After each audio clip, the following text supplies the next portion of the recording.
Not long ago, a college athlete could lose their scholarship for selling a jersey, selling autographs, or any other related items that was involved in the athlete making money. But now it's name, image, and likeness. Today, college athletes are making millions of dollars off of their name, image, and likeness.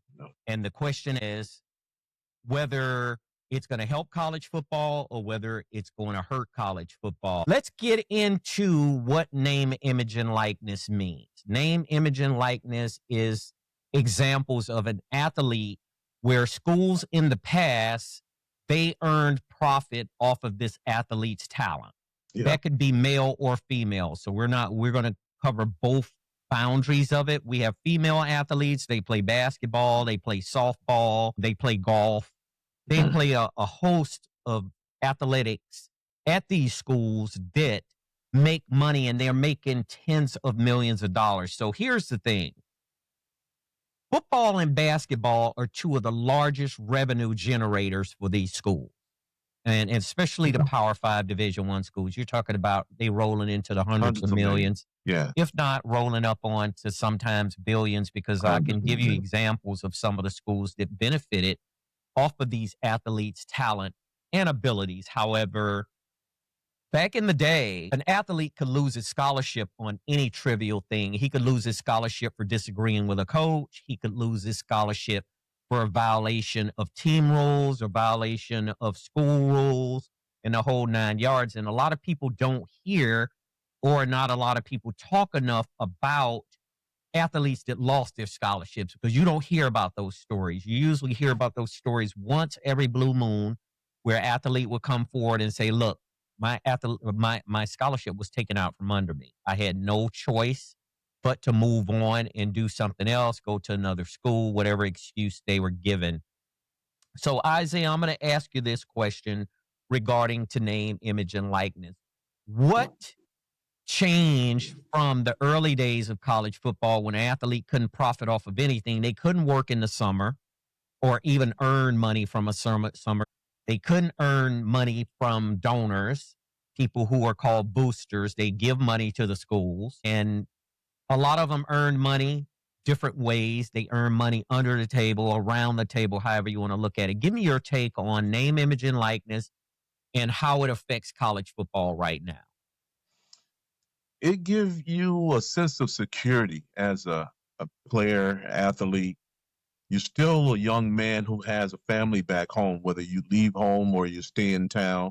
There's an expense to your family, and people got to understand that. I remember when I was in college, my dad we were just fortunate that he had money to send me to school, and me and my brother, we were in college at the same time. So imagine a go-getter like my dad, who was furnishing money to me and my one of my brothers that's a year older than I am. And we were in college at the same time, man. And you think of people who wasn't fortunate to do that. And not only just for me and my brother, it's 5 of us total. He still had to run his household. He still had to pay the bills there, because my mom was a homekeeper. She made sure we stayed in line, make sure the house was clean, and we all had food on the table, because she cooked breakfast and dinner every day. So she kept things intact at the house. And my dad was the sole breadwinner, and he made sure that we didn't want for anything. And, we had everything intact. But some people not that fortunate, man. And to have this name, image, and likeness be able to create a revenue stream for these kids is remarkable. I always hoped it to happen. I didn't know it was going to ever come to fruition, but it's here now. And I just want it to continue, because football is a sport that, we just love it to death, DC. And Najee's not here right now. He's on assignment. It's a passionate thing with us and millions of other people, of course, but especially us. Yeah, but what we're saying is it can end in one play. It could all end, whether you in Little League or high school, college, pro. This thing, all you got to do is break something or get a head trauma, any one of these things and it's done. You can have a neck injury. We see some of the best players, like one of my idol was Bo Jackson. He had a hip injury. He couldn't play anymore.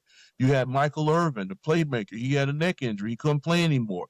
And the list go on and on and on and on with injuries that stop or prevent people or shorten their career. So the name, image, and likeness give you an opportunity to capitalize off of your name, your image, and the likability of you. And the prosperous thing is now you got a piece of the pie, so to speak, as an athlete. The college is going to make their money, especially when they win a championship. They make hundreds of millions of dollars when you win a championship. And especially football and basketball, like you alluded to earlier, football take care the whole athletic department, man. You talking about badminton and tennis and golf and all those things don't have that deep pocket of money coming into the university or whatever. Football bring that money in to fund those things where they have a new golf clubs or travel or things like that. So it's got to be something where good, calm heads need to prevail and continue this thing with the name, image, and likeness. It's deeper than just the money aspect of it. It's the transfer portal and all that stuff, and we'll touch on that as the show goes. But that's what it is on the surface. On the surface of it. Yeah. So in 2021, because there had been years of conversations about how are we going to try to compensate athletes? We need to compensate them. The general public overwhelmingly supported that. And this is my opinion of it. Everybody I talked to, no matter what background they came from, no matter what beliefs that they had in whether these athletes should be paid. Now, I ran into people as well that didn't agree with it, because their justification is the university is giving you a 4-year ride, and that's what they called it. They call it you were going to get a 4-year ride where you could go to these schools, you can earn your education for free, where it was costing other students money, which they had to get loans and Pell Grants unless they came from families, like you said about your dad, they could afford it. And when all of that I had a scholarship, but I still had little. But you still had to have money on the side because they didn't allow you to earn money based off your name, image, and likeness. And that's what we're getting into now. So one thing is for sure, they at least initiated the process. So they initiated the process because that was the ultimately important thing to do, is initiate it, start it. Because I don't think no one within the NCAA or within whoever put this whole thing together understood what type of results it would bring from the get-go, from the beginning. Was it long overdue for these college athletes, or did it open Pandora's box? Because Pandora's box somewhat seems to be open now in some people's eyes and cases, right? Yeah, no doubt about it, DC. I watched a segment and I recorded it, man. You got to see it. It was something about Charles Barkley, Chuck, University of Auburn. Kid and the family was like pitching pennies. Family, had unfortunately his dad wasn't there. His mom remarried. Unfortunately, her new husband died early and he was in his teens, and he was the one who had to be the man of the house. And of course, he got a scholarship to University of Auburn. But what we're talking about, DC, I don't understand a person in their right mind could go against this. And let me tell you why I say that. Let's take an athlete like Charles Barkley. And of course, I don't know the correct date, but a couple of years ago, he donated $10 million allegedly for this thing on this program to the University of Auburn. Now, you tell me, if a guy who was not successful as Charles Barkley was, how in the world that a teacher, could donate that money back to the university? So it's something to me where I really dig deep on this NIL thing, DC, because you give back more. The more prosperous you are, you can give back to the university.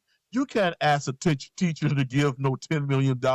she's barely making ends meet. She's barely being able to take care of her own household. And God forbid if she have children, she's surely just only making ends meet as a teacher, so she could never give back. So it shows you that the university is just collecting dollars on top of dollars and making all this money and then leaving these kids out to dry. When they always talking about, oh, they're getting an education, it does not balance out, DC. You could juggle this thing all you want to, but the kids need to get paid.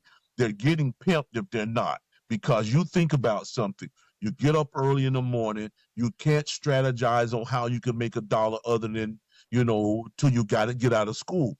And then your mom home with your siblings and they're suffering because you're not there. You might have a single mom there trying to make ends meet. And then if you need money to take your girlfriend out just for a friendly lunch or somebody, then just have a couple extra spending dollars in your pocket, no matter what you need. You might need a pair of shoes or a shirt or something like that. And you can't even afford to buy something, just initial accessories, man. And that's why that money means a lot. And if you're going to go out there and make these universities filthy rich, how come you can't get a portion of the pie? Because it's still a portion of the pie, and it's coming from donors. It's not coming from the university. This money is not coming from them. This money is coming from alumni and corporations and all that stuff, putting this money together to hand that money to you to play for, so probably their alma mater. And that's what it's all been about. It's what it's been about.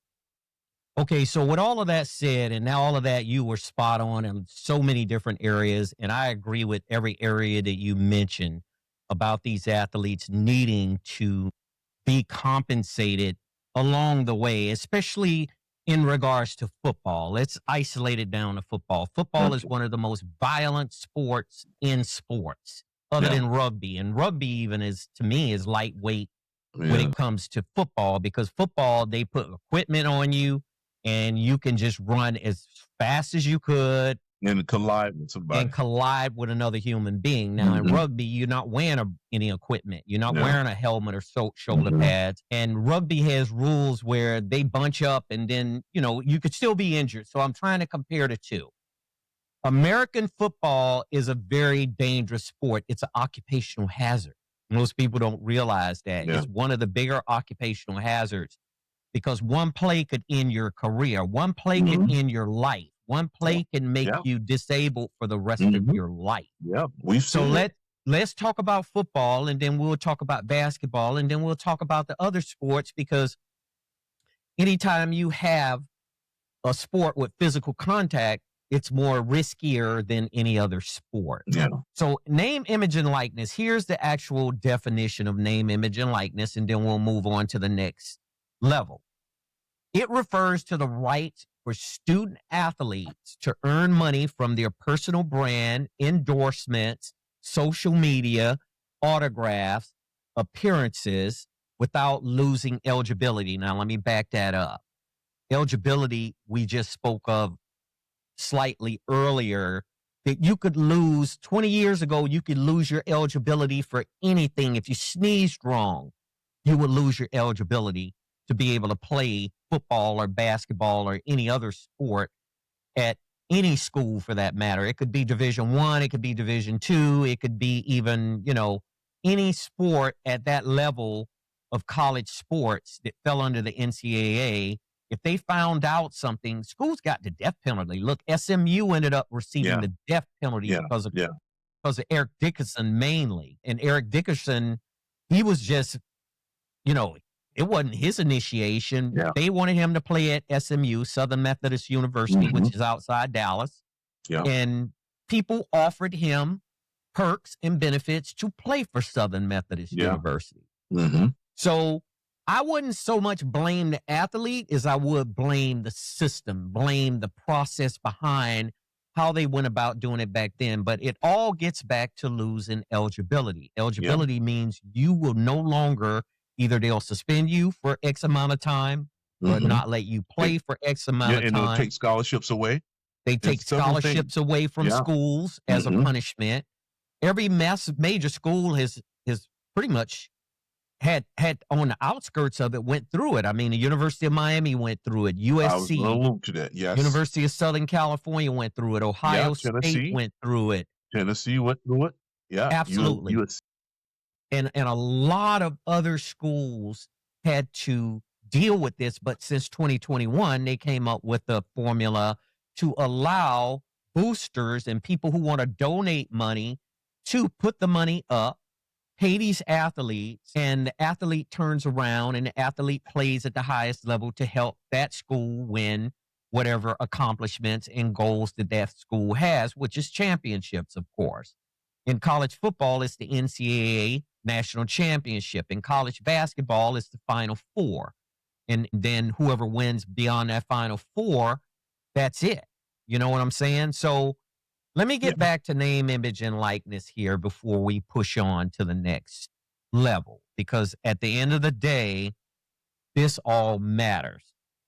So facilitators, as you mentioned early, facilitate collectives, marketing agents, brand partners, and platforms like NIL go into the portal. And the portal allows athletes to transfer into other schools based on technically the highest bidder, if that makes sense. Yeah. And once again, folks, we want you, this is a roundtable debate. We want your input on this, and we will give you feedback on what we think once you submit your input to us on this, because this is really important for us. So with that decision changing everything in 2021, I'm going to ask you another question. Do you think NIL happened because athletes finally gained some leverage, or do you think it happened because the sports agents and people outside of these schools could make more money and they pressurized the NCAA to do it, to allow it? Yeah, it's deep. It's deep, man. And I think it has both sides to it. It happened both ways because the kids need the money. These corporations want the face of these kids.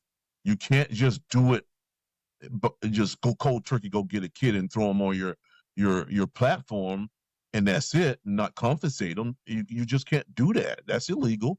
So the legal way to do it is to get them in there, compensate the kids, and then ultimately the university gonna capitalize off of that. Because think about something.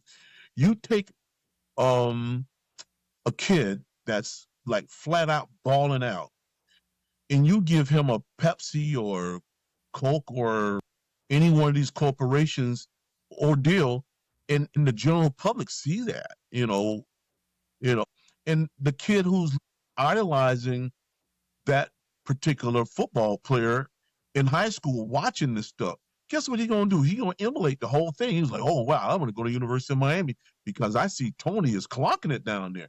So they're going to go to University of Miami. So that goes to promoting the school. Everybody makes something out of it. And I don't know why these crabs are whining about these kids making money, man, when you got a guy like Lane Kiffin just jumped off ship last year, left his team high and dry, a championship team, damn near championship team, went all the way to the end, and he had no choice but to take that extra added money because it was opportunity. And that's what Absolutely. NIL is. And that's what NIL is, opportunity. Yourself. I agree. Yes. Yeah. Yeah. So the schools, once again, let me clarify one thing too. The schools do not compensate these athletes. The schools do not compensate these athletes. These athletes are compensated through endorsement deals that they negotiate either themselves, or some of these athletes have representation to negotiate deals with Nike, with Under Armour, with, sports energy drinks, with any type of sports apparel, or even outside of sports. They can endorse. Some of these athletes are endorsing local fast food restaurants, get salaries out of it. But the school capitalized off of it, DC, because what I'm telling you is, if a kid like a quarterback for the University of Miami, if you give him an endorsement with, let's say, Mercedes, okay, now you see him driving around in a Mercedes, or he come out with a Mercedes shirt on, or anything that's promoting that brand, a kid don't want to go to University of Miami. The school is going to always, because he's the face of that corporation and the school. So that's promotion for the school. It's free promotion for the school. And it's like several people that don't like the ordeal where these kids are making money, and they all capitalize off of it because they made money. And every last one of the people that I see that's crazy, lunatic type of attitude that don't want these kids making money are the ones who make millions upon millions of dollars, enhance their own style, their lifestyle in their family, and enrich themselves off of these kids. And now they got a problem with these kids making money. I don't like it, man. I'm telling you, I don't like it. I seen Nick Saban face around this crap, and I totally lost respect for him because he was one of the main guys who made hundreds of millions of dollars off of these programs and these kids coming to his university, whether he was at LSU or Michigan State or Alabama, and he catapulted his way into one of the most winningest coaches in the world. And he now is talking against kids making crumbs compared to the money he made throughout his career. It's despicable, man. Straight up. So I'm gonna play devil's advocate here two ways, and I'm gonna give you the first devil's advocate, and we'll divert back to we were talking about it's unfair because the schools are making billions of dollars, hundreds of millions to billions, and the athletes weren't making anything before 2021. But I'm gonna play devil's advocate here. So here we are. You get an education at USC, about, I'm going to just throw a number out there, 90,000 plus a year. If you live on campus, you're from out of state, the athlete comes from another state, and a regular student comes from another state, you're looking at $100,000 for 4 years of education at University of Southern California. It's a private school, but I'm using it as an example. The people who support the universities and does not support the athlete getting paid that's one of the first excuses that they use. Look, my child had to pay to go to USC, but these athletes didn't have to pay to go to USC. They were able to get a free education with a contract for the school to give them a 4-year scholarship to play. Is there any balance between that? Because I don't think it's any balance at all. It's a long shot balance that I would believe that a school is charging X amount of hundreds of thousands of dollars a year, and then an athlete helps a school get to the national championship, like Matt Leinart, Reggie Bush, Lindell White, and I could keep going on and on about these athletes at You SC. talk about OJ and you could talk White, about OJ Charles Simpson, White, all those and guys. Charles White, and all of these guys, Mike Garrett, all of these guys helped USC make hundreds of millions of dollars. They built new buildings over there. I saw new buildings go up. That auditorium that the basketball team plays in, that was a part of some of the profit from that national championship. I'm willing to go out on the limb to say that. However, when you have the detractors, they're going to say, look, these people come to school. They don't really have to even technically go to school, which they do because they have rules and regulations for eligibility. But my child has to pay. I have to pay out of my pocket to educate my child when they are going to school for free. It's still no comparison to me, though, as far as I see it. It's not. And let me show you why. If I go down to one of the local sports stores and go buy a Reggie Bush jersey right now, USC going to get money. They're going to get compensated for that sale. Reggie Bush hadn't ran a ball for USC in 15 years, but he's still making money for that university. So the people that's whining about their kids playing, their kids wasn't out there risking their freaking health, getting busted in the head or get twisted in the knee or getting a spinal cord injury. They wasn't doing that. But Reggie Bush has gotten Heisman Trophy for these guys, got enormous yardage for these guys, won a national championship with these guys. From all that revenue in there, and your kid went in there and got a degree in science and took off and started teaching high school, and you paid for it, and now they capitalizing off going to school in there. But Reggie Bush jersey is still selling. The fact that he's got a Heisman Trophy win that sits there right now at the university. All of these kids watching that in high school and Little League watch Reggie Bush run up and down that field, and the university is still capitalizing off that. So it was no comparison, man. People who got that money paid because their kid need to shut up. Your kid ain't do nothing like that. Don't start to even compare the two, because it's no comparison at all. Don't even think about it.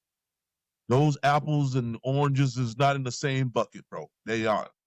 I totally agree with you. And since we're on Reggie Bush, let me give you a quote from Reggie Bush, who quoted that, quote, "It's funny where NIL is right now. You can't get to that place without my story, without his footprint." Do you agree with that? Absolutely.